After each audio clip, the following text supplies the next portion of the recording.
Olá, tudo bem contigo? Como que você está?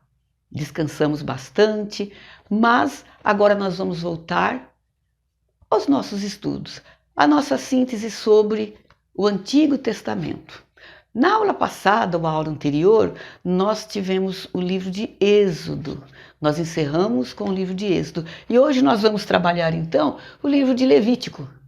Nós vamos trabalhar, que é a continuação do trajeto do povo israelita que saiu do Egito. Quando Moisés tira eles do Egito, entra no deserto, eles ficam acampados no Monte Sinai por cerca de 1 ano. E durante esse 1 ano, Deus então trabalha para que a nação tivesse aquele comportamento esperado por Deus, para que ela fosse realmente uma nação escolhida por Deus. Portanto, quando eles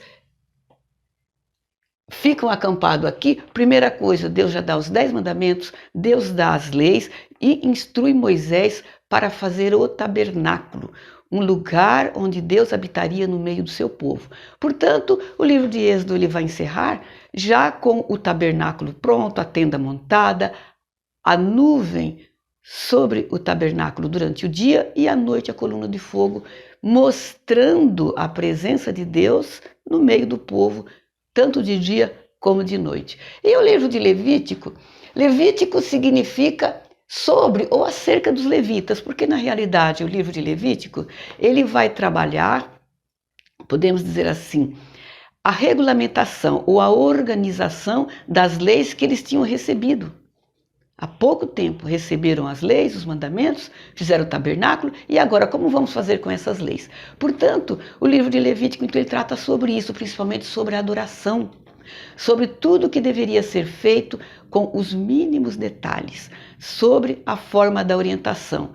Isto para os sacerdotes, principalmente o sumo sacerdote, mas para todos em geral. Portanto, o livro trata disso, da maneira que deveria ser feita a adoração dentro daquele tabernáculo e as leis também.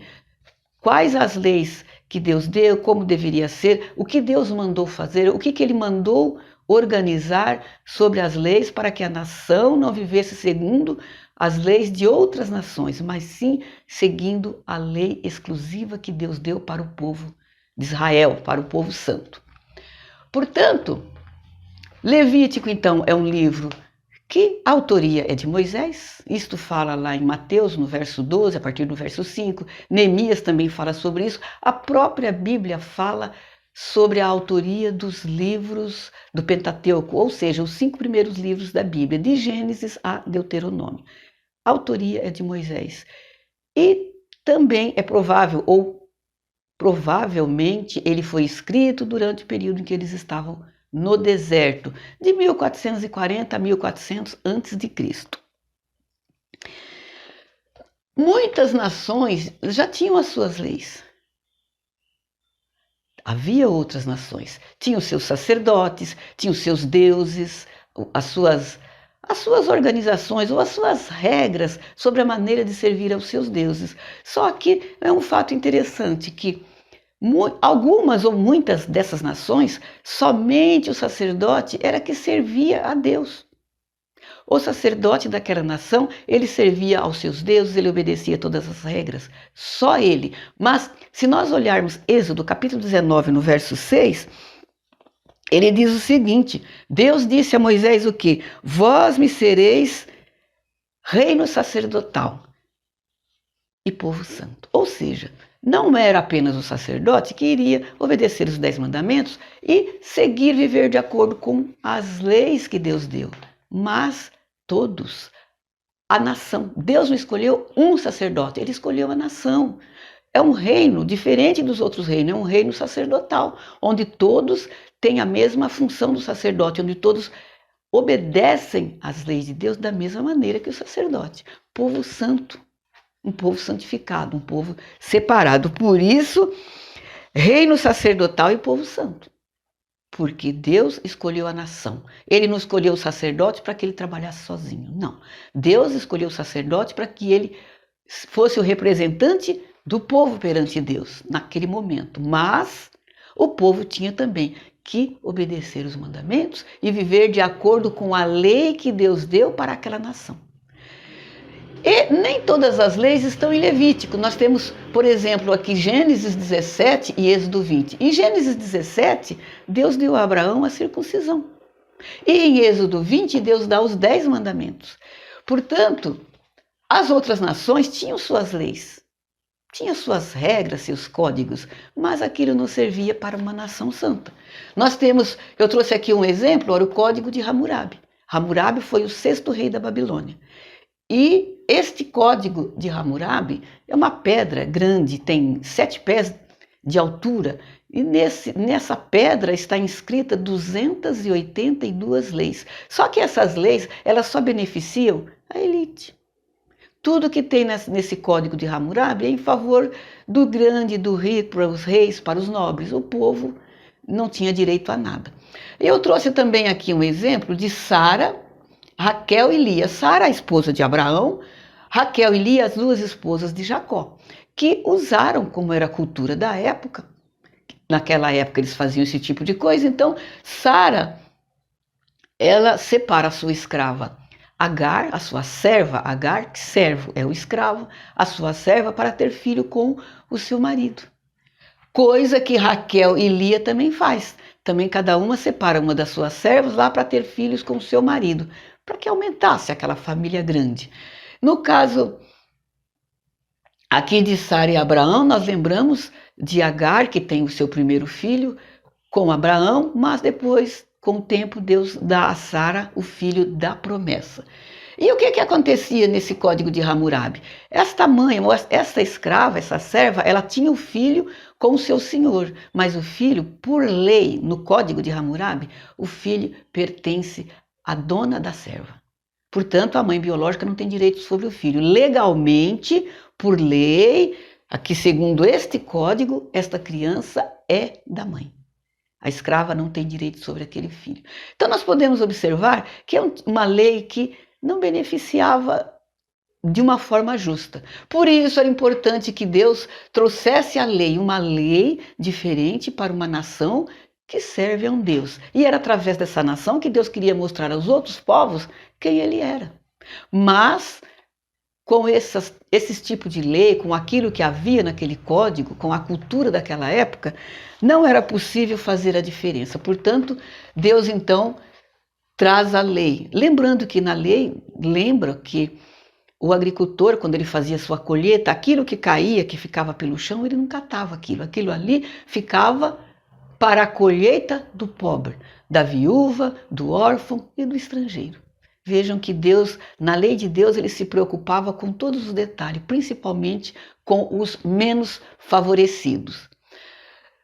E o livro de Levítico, ele traz muitos detalhes da maneira que Deus quer que o povo dele ande, da maneira que ele queria que essa nação fosse.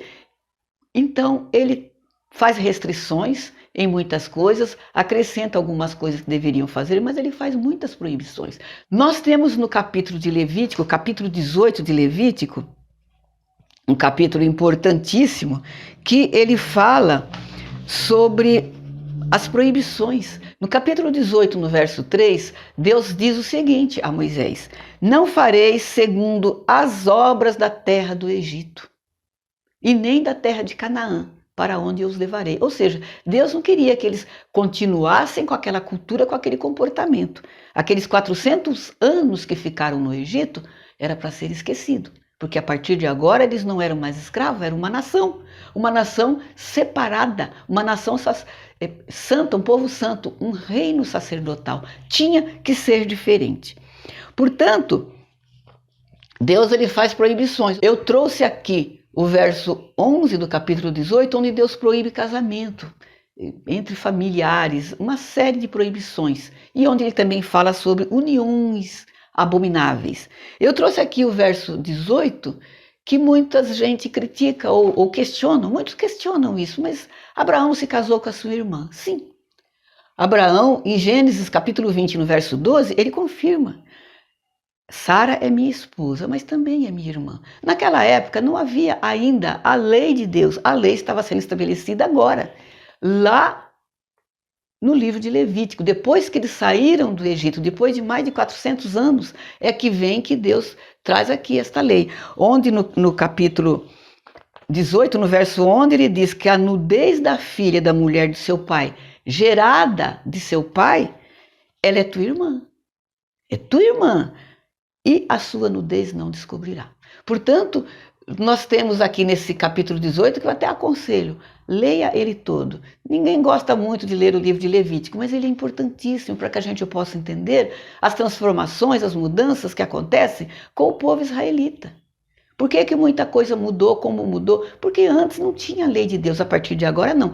A partir do momento que se tornaram uma nação, é uma nação diferente, é uma nação santa. Então, no capítulo 18, tem diversas proibições, várias correções das práticas que eles tinham por conta desse convívio com as outras nações. Então, nós podemos dizer que o livro de Levítico, ele faz a regulamentação, ou ele corrige e regulariza as leis que eles receberam há pouco tempo, receberam ali no livro de Êxodo.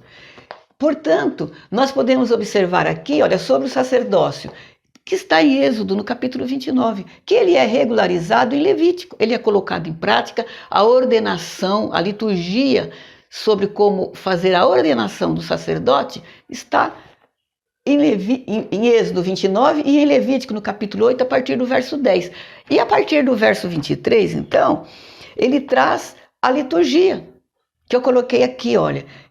Moisés separa um animal especial para fazer esse sacrifício e esse sangue é aspergido e este sangue é para ungir, ele unge com sangue, lembrando que o sangue significa santificação.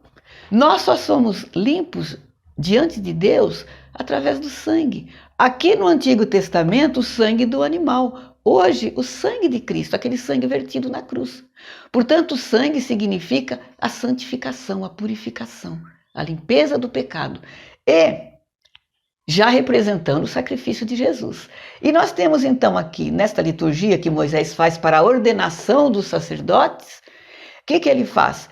Ele unge com este sangue a ponta da orelha direita, o polegar da mão direita e o polegar do pé direito, ou o dedão, o polegar do pé direito.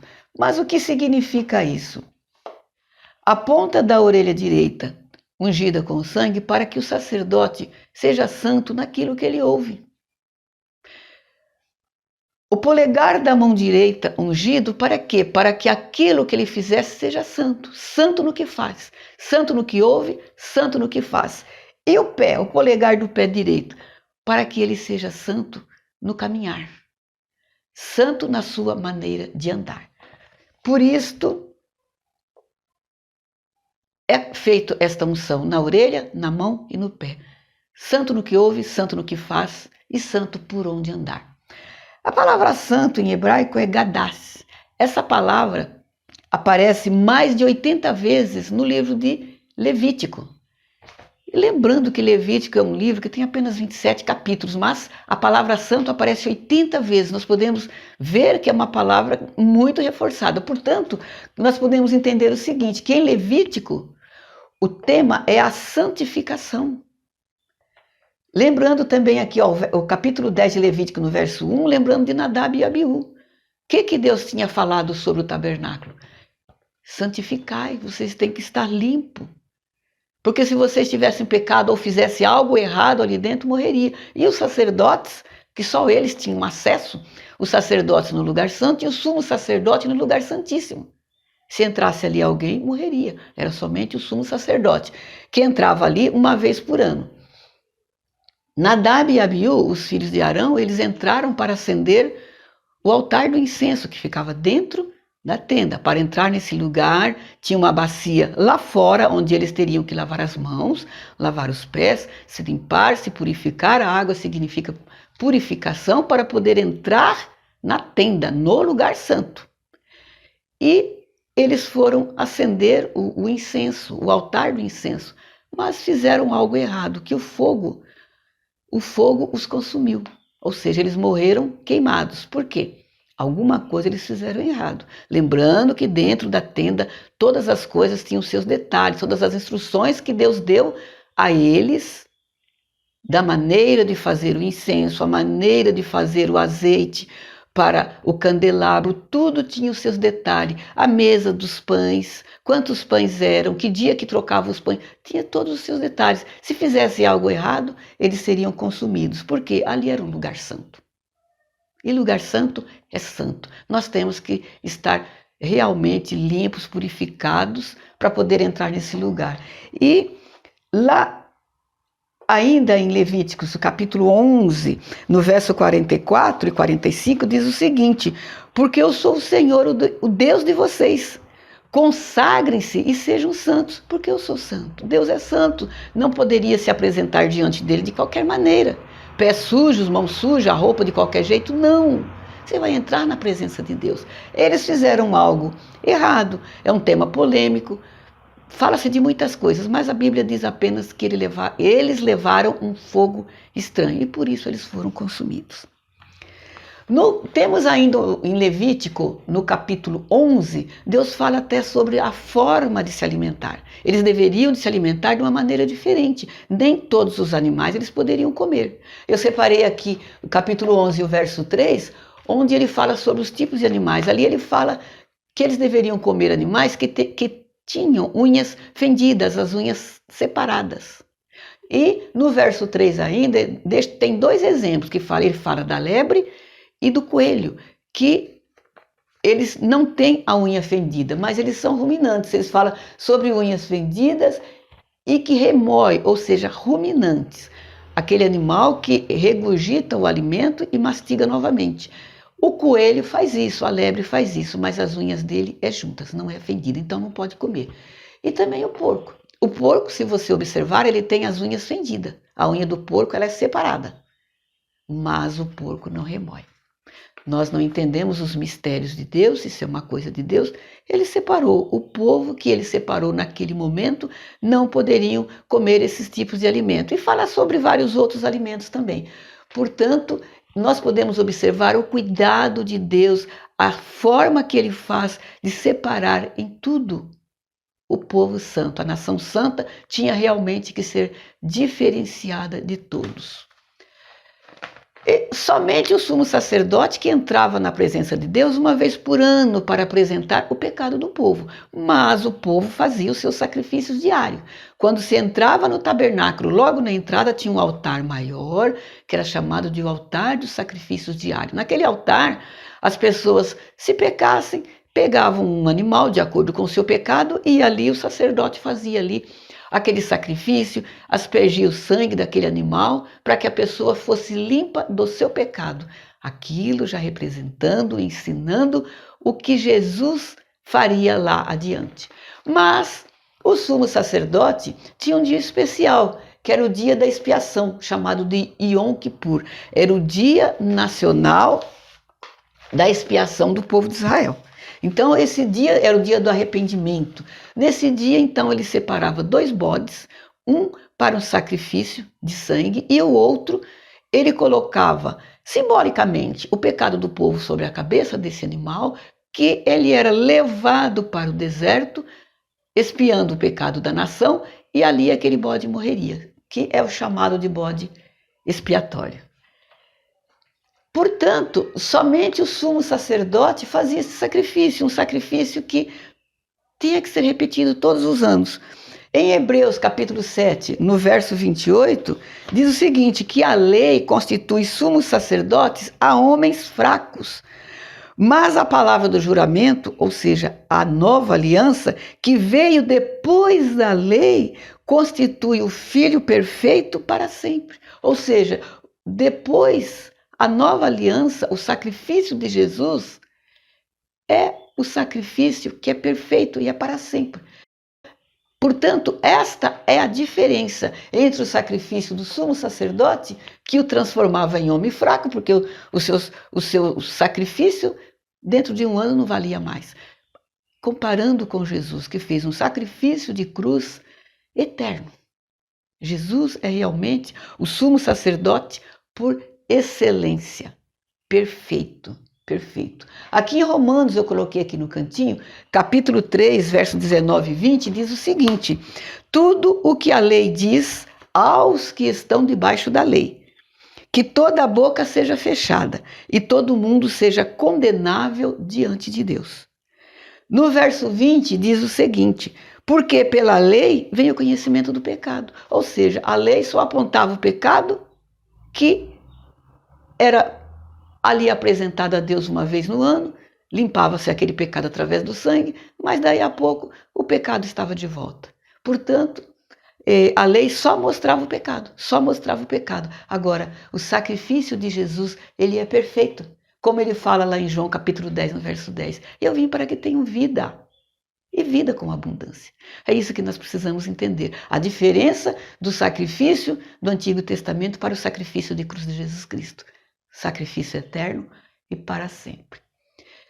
E o que nós podemos então entender aqui sobre o livro de Levítico? É um livro que ele veio simplesmente regularizar, colocar em ordem tudo aquilo que Deus já havia falado a Moisés no livro de Êxodo. Vamos então colocar em prática, enquanto que eles ainda estão acampados no Monte Sinai por um ano, com tudo prontinho. Agora o tabernáculo está pronto, com a nuvem durante o dia, a coluna de fogo à noite, os mandamentos, as leis já foram todas olhadas, regularizadas, o que pode, o que não pode, aquilo que Deus mandou que eles tirassem, e mais os sacerdotes estão colocados no seu lugar, tudo prontinho para começar a jornada. Mas ainda falta uma coisinha que nós vamos ver no livro de Números, na nossa próxima aula.